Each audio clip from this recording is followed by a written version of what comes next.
भगवान शिव का कोई स्पष्ट जन्म नहीं बताया गया है। वे स्वयंभू माने जाते हैं, अर्थात स्वयं उत्पन्न।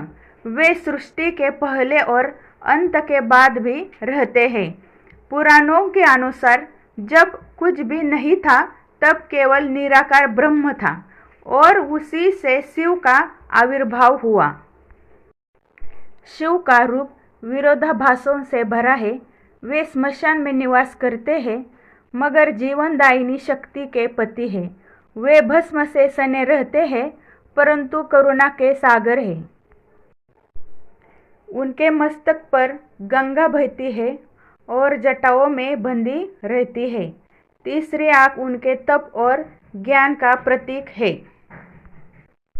शिव निरंकार है, वह खुद स्वयंभू है। भगवान शिव का कोई स्पष्ट जन्म नहीं बताया गया है। वे स्वयंभू माने जाते हैं, अर्थात स्वयं उत्पन्न। वे सृष्टि के पहले और अंत के बाद भी रहते हैं। पुराणों के अनुसार जब कुछ भी नहीं था तब केवल निराकार ब्रह्म था और उसी से शिव का आविर्भाव हुआ।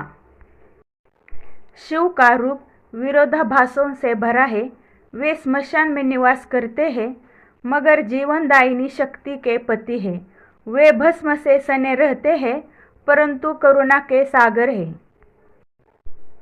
उनके मस्तक पर गंगा बहती है और जटाओं में बंधी रहती है। तीसरी आंख उनके तप और ज्ञान का प्रतीक है। शिव निरंकार है, वह खुद स्वयंभू है।